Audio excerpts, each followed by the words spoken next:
a continuar con nuestro estudio. Solo quiero recordar el punto de partida que nos hizo llegar hasta un pasaje que es en el que vamos a seguir meditando en esta oportunidad. Nuestro punto de partida es el capítulo número 55 del libro del profeta Isaías. Exacto. Específicamente el versículo que nos ha hecho ir a ilustrar en Hechos 17 es el versículo número 6. El versículo número 6 del capítulo 55 del profeta Isaías nos presenta un mandato. Pero yo quiero decirles, hermanos, los aspectos gramaticales en la Biblia tienen mucho que ver con la atención que debemos de poner a la palabra de Dios. Los aspectos gramaticales. Ustedes pueden ver, por ejemplo, de que el versículo número 6 del capítulo 55 de Isaías comienza con un imperativo. Sí, ese es un imperativo. Es como cuando yo le digo a mi hija, lave los trastos. Ahí, hermano, ahí no hay una segunda razón. Yo le digo, haga el aseo. O lo haga o lo haga. Y acá hay un imperativo. En el comienzo del versículo dice, buscar a Jehová. Pero mire qué interesante es. Mientras puede ser hallado. Exacto. Y ahí está otro verbo en su forma imperativa. Llamarle. Tiempo presente, modo indicativo, en su forma imperativa. Llamarle, en tanto que está cercano. Y también leíamos el versículo 7. Pero pienso que a razón de seguir pues meditando en este versículo tan importante, vamos a dejar ahí la lectura de Isaías. Entonces ahí está, buscar a Jehová, llamarle. Y hay un llamado de alerta allí, porque dice, mientras puede ser hallado. Ahora, hemos ido a un pasaje del Nuevo Testamento para comentar este versículo. Porque ya lo dijimos, hermanos, hay un principio de interpretación de la Biblia. La Biblia se interpreta a sí misma. Por eso hemos querido ir a ilustrar este versículo de Isaías, el versículo 6. Hemos querido irlo a ilustrar con el capítulo número 17 del libro de los Hechos de los Apóstoles. Dijimos en la última enseñanza que ¿cómo entonces se debe de buscar a Jehová? Ahí lo dice Isaías 55 del 1 al 3. Inclinad vuestro oído, dice, que estemos atentos a él. Y concluimos de una manera sencilla, simple y llana, que a Dios se busca en su palabra. Y hacíamos la aclaración, hermano. Por favor, no le ponga atención cuando alguien le diga que Dios le habló en la madrugada, que yo oí un ruidito, ¿verdad? Y que Dios me dijo.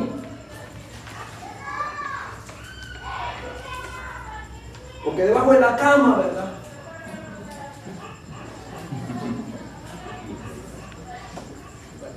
Yo mencioné a una persona, hermano, la vez anterior, y mire qué curioso, que ahora en el periódico dice esa persona que Dios lo ha mandado a escribir la segunda parte de la Biblia.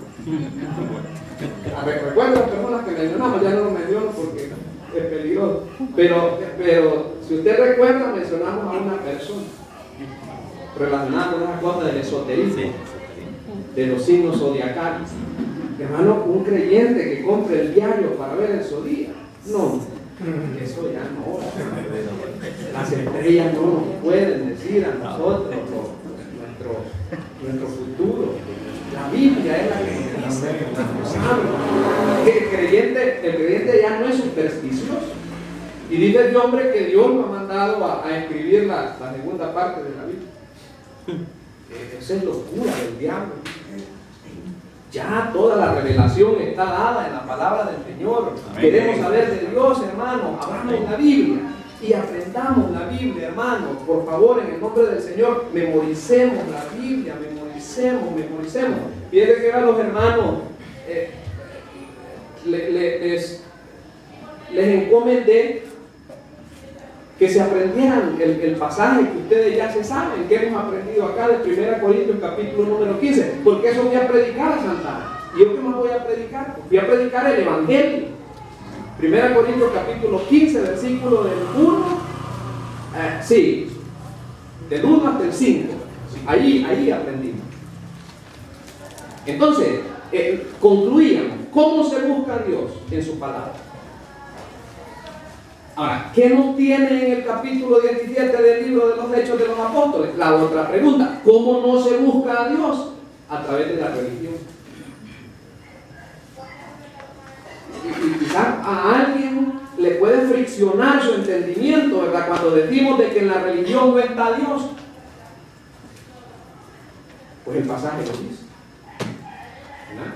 Y quizás vamos a hacer un adelanto, hermano, para que entremos en la misma esfera de entendimiento. Y que no pensemos que yo estoy forzando el pasaje a que diga lo que yo quiero que diga. No, estamos dejando que la Biblia hable.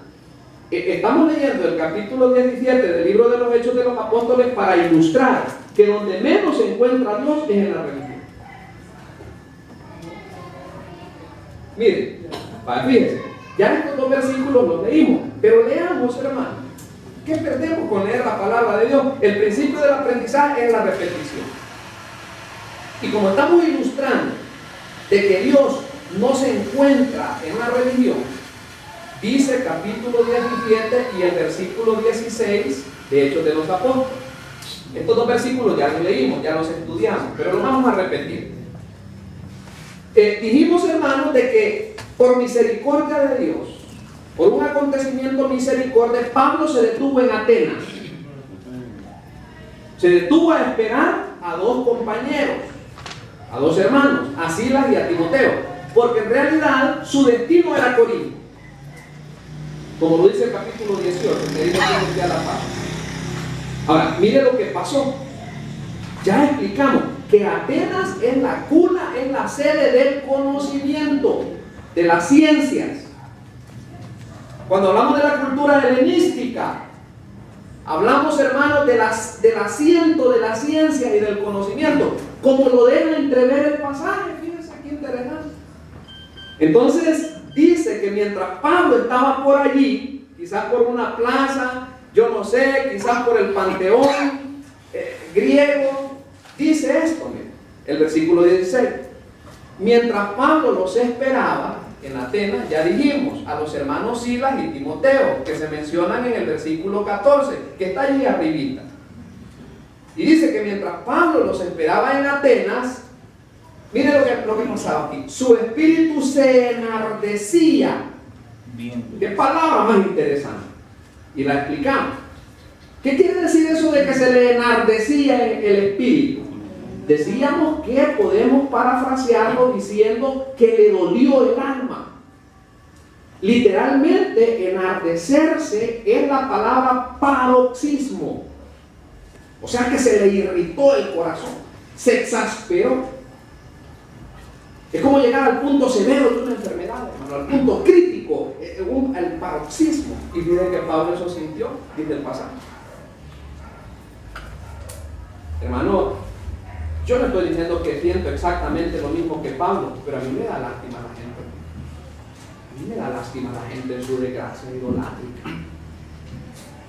Sí, mire, hermano, una vez iban 4 señoras, no le estoy mintiendo, y yo con esto tengo mucho cuidado, hermano, porque si algo trato de evitar es herir el sentimiento religioso de las personas, porque yo fui religioso, yo fui idólatra. Mi mamá, yo no sé dónde me consiguió una estampita que se llamaba, el santito se llamaba San Antonio del Monte. hermano, y yo era tan devoto a San Antonio del Monte. Recuerdo que la estampita era como, yo no sé, tenía que ser algunos 12 centímetros por 10 y tenía de manera diagonal una quebradura en el piso. Pero a mí no me importaba, yo ponía aquello en mi cuarto, hermano, y le ponía una candelita y yo me arrodillaba y me decía mi pobre mamá, si la llamita está quietecita, Dios te va a conceder el... Dice que pobrecita la gente, miren, inconscientemente contribuye, hermano. Sí, hermano. No, parece broma, hermano, pero yo cerraba la ventana para ayudarle allí, ¿verdad? Hermana Tommy, con permiso, la voy a mencionar, me permite. A mí la hermana Tommy me contó que ella, pues, cuando no obedecían fielmente a la Biblia como lo hace hoy, y tenía ella su religión, ella tuvo una cualidad, que nunca enseñó a sus hijos la idolatría. ¿Pues no me contó eso, hermana Tom? Nunca enseñó a sus hijos la idolatría. Y fíjese que hay personas, hermanos, religiosos, hermanos que abrazan su religión, pero cuidadito con las manos. No, ahí no. Qué bueno.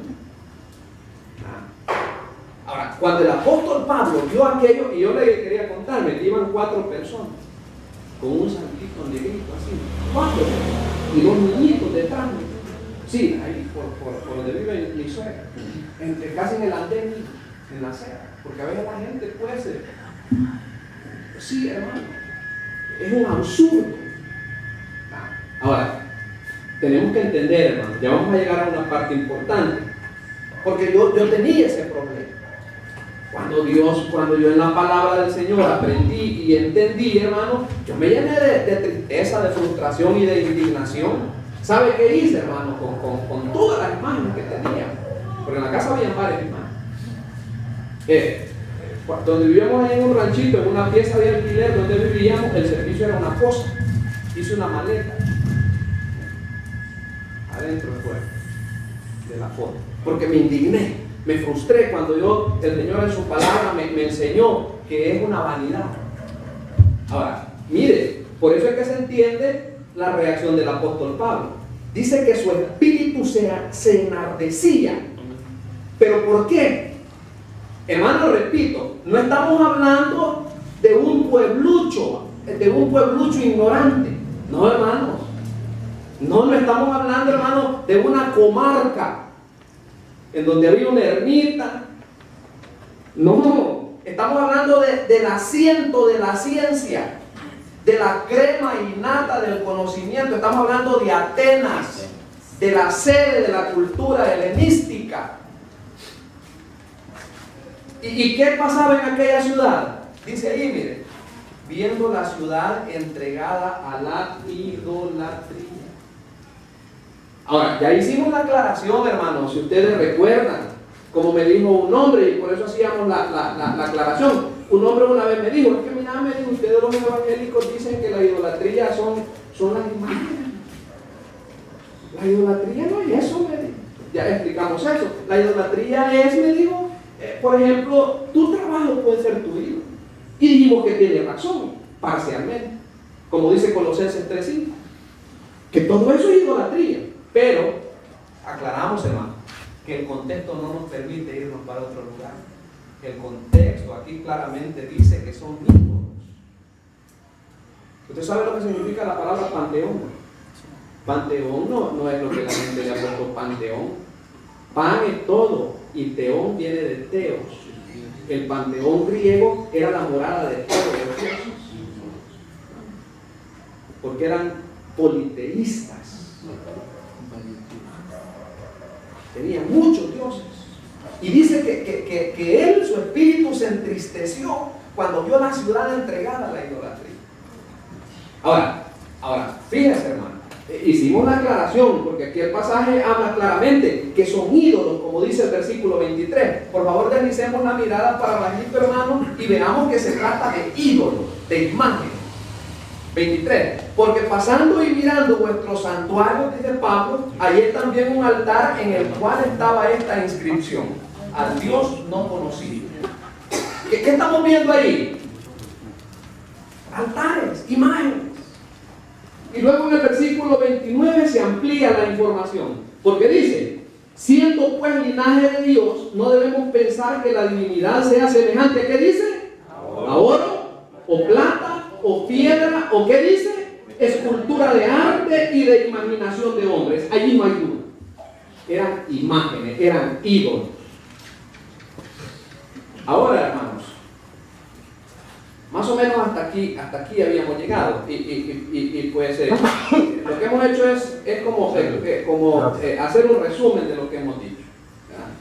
Pero yo quiero que lleguemos, hermanos, y quiero que nos adelantemos. Porque nuestro subtema se llama que Dios no esté en la religión. Y alguien se puede asustar, ¿verdad? No esté en la religión Dios, hermano. ¿Qué dice el versículo 22? Solamente para aclarar, para ponerle punto al hecho de que Dios no esté en la religión. ¿Qué les dijo Pablo a los atenienses?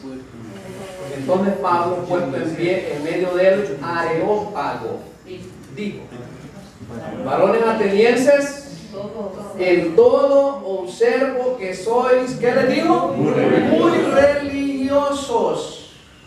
Ahora yo le pregunto, ¿está encomiando o está alabando Pablo el sentimiento religioso de los atenienses? Se los está censurando. ¿Y sabe qué, hermanito amado? ¿Sabía usted que en la versión NBI no dice religiosos? ¿Sabe cómo dice? Supersticiosos. Es que la religión es hermana gemela de la superstición, hermano. ¿Sabe qué me enseñó mi mamá? Que cuando entraba nosotros vivíamos en un lugar bien oscuro.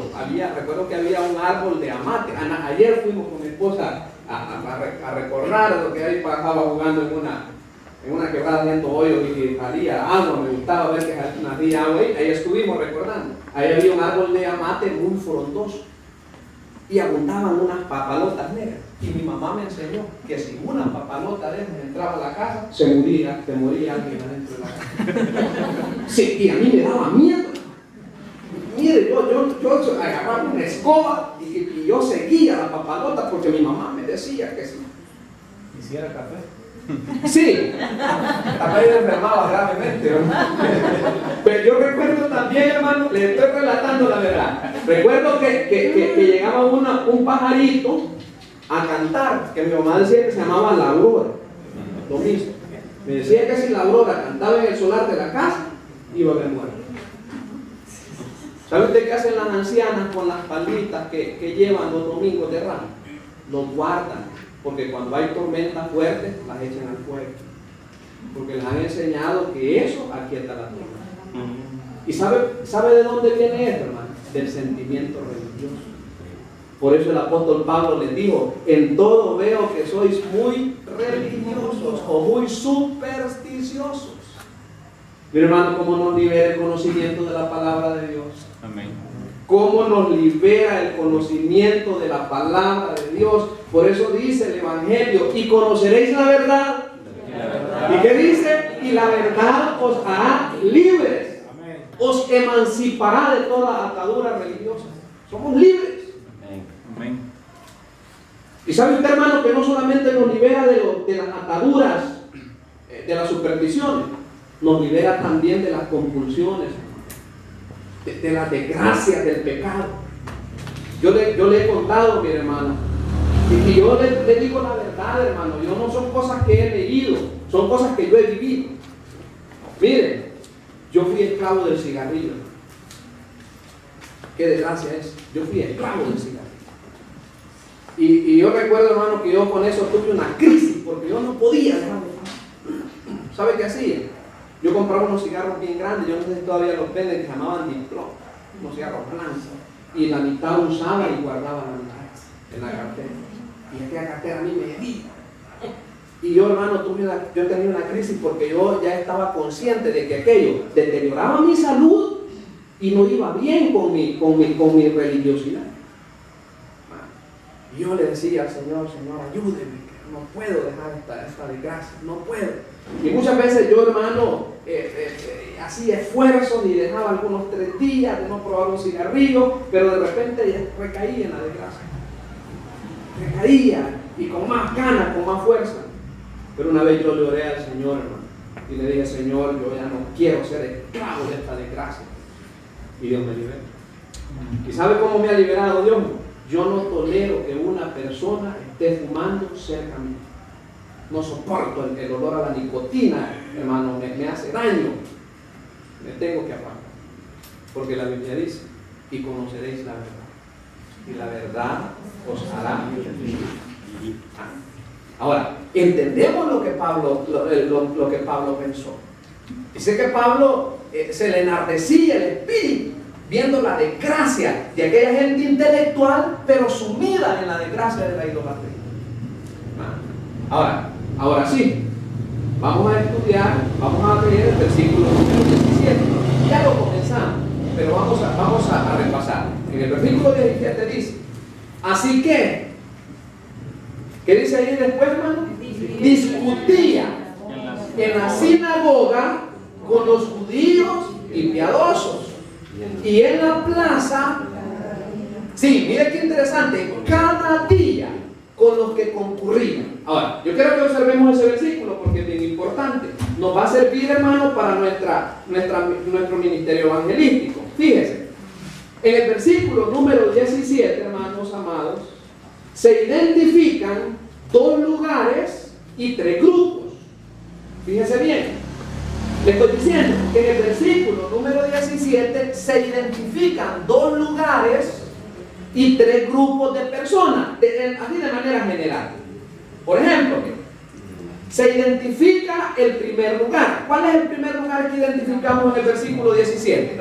La sinagoga, correcto, hermano, es la sinagoga. Ahora, ¿qué es una sinagoga? Sí, exactamente, hermano. Sinagoga literalmente quiere decir lugar de reunión, y era el lugar en donde los judíos se reunían a leer el texto sagrado, a leer la Biblia. Ahora, ahí está el primer lugar que identificamos. Ahora, ¿qué 2 grupos identificamos en la sinagoga? Identificamos a judíos y a piadosos. Ahora, no tenemos problemas para saber quién es un judío. Es más, hermano, Pablo es un judío. Él mismo lo declara en el libro de los Hechos de los Apóstoles. Ahí está el pasaje. Pero avancemos. Pablo era un judío. Pablo no tenía problemas para entrar a una sinagoga. La sinagoga era un lugar de reunión exclusivo de los judíos. De tal forma que Pablo, tenía varias prerrogativas. Era un hombre influyente. Era un intelectual. Como le dijo Félix. Félix le dije en el capítulo 22: estás loco, Pablo, las muchas letras te han hecho loco. Porque Pablo era un intelectual, no era ningún bobo. Pablo hablaba no solo un idioma. Ahora, pero anclémonos ahí en el versículo. Ahora, dice que entró en la sinagoga, discutía en la sinagoga. 1, con los judíos, no tenemos problema. Los que practicaban la religión judaica, pero ¿quiénes eran los piadosos? Allí sí. En la versión que yo tengo a la par, que es la versión NBI, en lugar de piadosos dice griegos temerosos de Dios. ¿Verdad, hermano? ¿Usted anda la versión NBI? No. Pero si alguien anda la versión NBI, dice griegos temerosos de Dios. O griegos piadosos. Ahora, ¿qué había pasado con esos hermanos, con esos griegos piadosos, o con esos griegos que se habían, simple y sencillamente, hermanos, se habían convertido al judaísmo? Eran prosélitos del judaísmo. Pero mire esto, hermano. ¿Y entonces por qué discutía Pablo? Recordemos, hermano, que aquí discutir no significa lo que significa en nuestro contexto. Pues sí, porque nosotros discutir, hermano, tiene una connotación negativa. Por ejemplo, si yo le digo: mire, hermano, que hoy tuve una discusión con mi esposa. ¿Usted entiende lo que le quiero decir? O si yo le digo: mire, hermano, que discutí con un compañero de trabajo. Bien, ¿cuánto nos discutimos?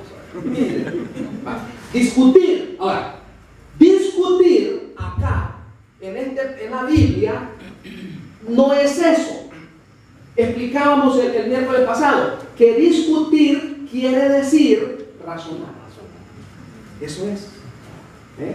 El término original es la misma raíz para dialogar. Eso es discutir acá. Es que mire, hermano, la Biblia tiene que estudiarse también en su contexto, vamos a ver, en su contexto histórico. Discutir aquí es razonar, explicar con amplitud, con detalle, argumentar, es exhortar. ¿Y qué hacía Pablo?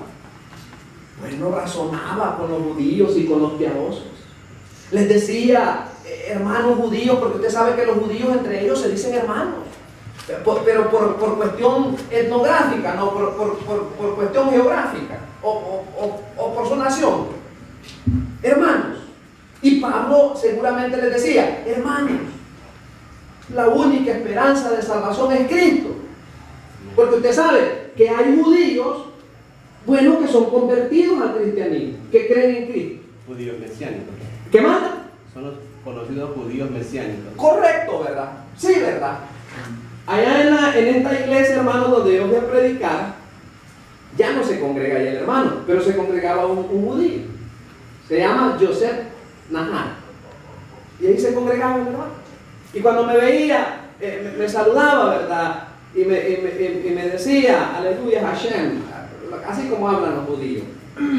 Pero lo que le quiero decir, hermano, que Pablo primero dice ahí que razonaba con los judíos explicándoles el evangelio. Y también razonaba con los griegos convertidos. Pero avancemos. No solamente razonaba con esos dos grupos, sino que había un tercer grupo. Pero ¿en qué lugar estaba ese tercer grupo? En la plaza. Correcto, ya identificamos los dos lugares, la sinagoga y la plaza. ¿Qué es una plaza? Es una agora, como dice en el texto original. Un lugar abierto, un lugar público, lo que nosotros conocemos como un parque. Exacto. ¿Con qué frecuencia lo hacía? Cada día, correcto, todos los días. ¿Con quiénes? Allí está. Con todos los que concurrían. Exacto, hermano. El apóstol Pablo no hacía acepción de personas en cuanto a compartir el evangelio. Ahora, aquí quiero que lleguemos. Seguramente, hermanos, la gente que Pablo encontraba en la plaza era gente con un arraigo religioso profundo. Pero mire qué interesante es que Pablo razonaba. Y yo le pedía, hermano, en el amor del Señor, que pongamos en práctica lo que le dice el apóstol Pablo a Timoteo. Miren qué lindo. Le dice el apóstol Pablo a Timoteo. Sí, vamos a ver, encontramos él. Quiero pedirle que por favor busquemos la segunda epístola a Timoteo, para que veamos cómo es que uno razona, hermano. Sí. Les pido que por favor busque segunda epístola a Timoteo capítulo 4. Mire qué enseñanza más linda, hermano, para que aprendamos a tener paciencia. Dice capítulo 4, versículos 1 y 2. Te encarezco. Eso quiere decir te encargo. Delante de Dios y del Señor Jesucristo, que juzgará a los vivos y a los muertos en su manifestación y en su reino. ¿Y qué es lo que le encarga? Exactamente, que prediquen la palabra, que instes, mire la palabra, que instes a tiempo y fuera de tiempo, redarguye, reprende, exhorta. Pero ¿cómo le dice que lo haga? Con toda paciencia y doctrina. Hermano, hay que tener paciencia. O sea que no lo mandaba a pelear. No, hermano, exacto, a eso es que tenemos que llegar. No nos mandaba a pelear. Porque mi hermano, por sentido común, supongamos que usted está evangelizando, qué sé yo, a su tía. Y su tía, hermano, ya es una señora de 70 años, que le enseñaron su religión y que ella tiene su altar en su casa. Sí, y usted le comienza a decir que mira tía, que eso te va a tener menos tiempo. Hermano, eso no le va a funcionar. eso no funciona, hermano. ¿Ya? El apóstol Pablo dice que él predicaba el evangelio. El Espíritu Santo poco a poco va obrando, hermano. Amén. Seamos honestos, hermano. Amén. Y lo tengo que decir por mí mismo. ¿Qué cuesta cambiar? ¿Qué cuesta cambiar? Va que es una lucha diaria. Error y ensayo, hermano. Es una lucha diaria. Y en el hogar, hermanos, hombre, no es fácil. Uno puede hacer el cometido, ¿verdad? Y en la mañana uno ora al Señor, Señor, ayúdeme, que hoy no quiero pelear, no quiero discutir, quiero hacer su voluntad. Y en la mañanita, hermano, porque el café quedó más caliente de lo que era, empieza ya la pelea. Otro fracaso. Y comenzamos otra vez, hermano, a ensayar. Y quisiéramos que la gente cambie en una hora. ¿Verdad que a veces somos injustos? Sí, No se puede. porque tenga su razón. Sí, ¿verdad? Por eso el apóstol Pablo dice con toda paciencia. Con paciencia. Con paciencia. Dice que ahora hay una situación en mi trabajo. No dejé de sentirme un poco pues preocupado. Porque una señora pues llegó una queja y era en contra mía y de otros compañeros. Y la señora pues en la queja que llevaba se puso a llorar, pero yo sentí que lloraba molesta. Y yo, aparte de defenderme, hermano, y de ponerle mis razones, yo le dije, señora, tranquilícese, le dije, no vale la pena, le dije, porque eso el Señor me lo ha venido enseñando, hermano. No vale la pena que como dicen, que nos ahoguemos en un vaso de agua. Mire, la mente, como me dijo una vez una doctora, hermanos, que yo pues escucho una vez le pregunté a la doctora, ¿puedo grabar lo que me va a decir? No, me dijo, yo me extrañó porque ya cortar, no, me dijo. Y yo le puse atención a la doctora, y una cosa que me dijo ella, tenga cuidado con su mente. Su mente, me dijo, a usted lo lleva muy lejos. Y yo le dije a la señora, mire, tenga paciencia, hombre. Se ve enfermar, y la señora tiene 2 hijos, mire sus hijitos. Y yo se lo digo a ustedes, tengamos paciencia. En el Señor descansamos. En el Señor podemos estar relajados. En el Señor no tenemos incertidumbre del mañana, hermano. Yo no tengo incertidumbre del mañana. Aprendimos aquel pasaje, hermano, de Filipenses capítulo 4 y el versículo 6, que dice, por nada estéis afanosos. Pero por eso digo, eso hay que aprendérselo. Por nada estéis afanosos. ¿Por qué voy a estar preocupado yo porque el recibo me puede venir alto? Ve que leí en el periódico un señor que le salieron $2,000 de algo. Y yo digo, y me viene a mí también. Ya me terminé de arruinar, hermano. Ya sentí la taquicardia. Porque el Señor siempre estaba llorando en el periódico, el pobre Señor. Asumimos que también nosotros nos va a caer lo mismo. Hermanos, la Biblia dice, por nada estéis afanosos. Eso sí nos manda a orar. Porque dice, sí, sean conocidas vuestras peticiones delante de Dios con toda oración y súplica. Y la paz de Dios dice, qué lindo la paz de Dios. Óigame bien esto. Una cosa es la paz con Dios y otra cosa es la paz de Dios. Son 2 cosas diferentes. Estoy diciendo, una cosa es la paz con Dios y otra cosa es la paz de Dios. ¿Desde cuándo tenemos paz con Dios? Bueno, nosotros tenemos paz con Dios desde que nosotros hemos creído en el Señor.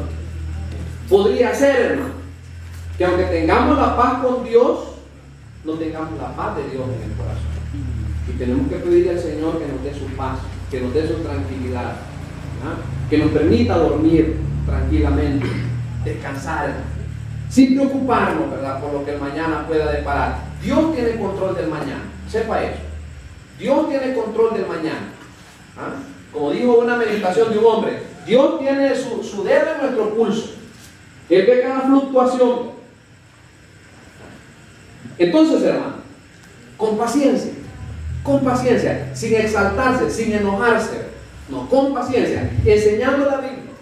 Y como dice allí el apóstol Pablo, hermanos, cada día hay que insistir, hay que insistir con los hijos, hermanos. Con los hijos hay que ser insistente, hay que martillarle. Aunque ellos de repente se muestren obstinados, ¿verdad? Ah, mamá, usted solo Biblia, iglesia, ¿y qué otra cosa, hijo? Y solo eso es lo que le puedo dar y le puedo enseñar. Ahora, hermanos, avancemos un poquito. Entonces ahí está la enseñanza del apóstol Pablo. Discutía en la sinagoga, en la plaza, en la sinagoga con los judíos, con los griegos convertidos y en la plaza con cualquier tipo de persona. Sí, avancemos al versículo 18. Y aquí está, miren. Y algunos filósofos, sí, de los epicúreos y de los estoicos, aquí sí, miren, aquí sí le pedían razones, disputaban con él. Aquí lo que quiere decir es esto, mire hermano. Quiere decir que los filósofos le demandaban razón y le contradecían la enseñanza. El mismo contexto nos lo dice. Si seguimos leyendo, dice que disputaban con él y unos decían, mire qué interesante, ¿qué querrá decir este palabrero? Y otros, parece que es predicador de nuevos dioses, porque les predicaba el evangelio de Jesús y de la resurrección. Aquí hay un dato bien interesante que yo quiero decirle.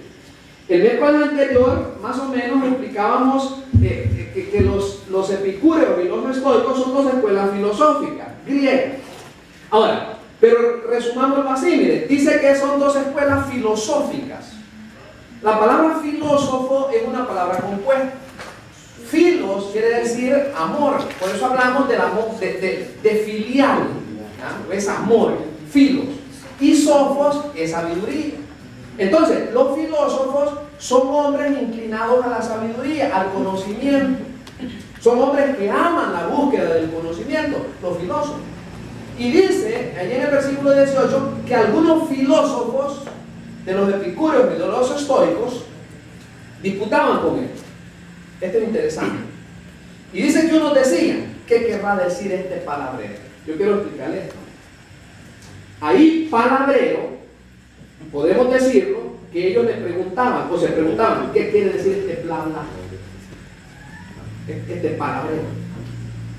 La palabra que se usa ahí es la palabra que identifica a un ave que se roba las semillas, o a un espermólogo, como dice acá, se roba las semillas de los que van sembrando, como estudiamos en el Evangelio de Marcos.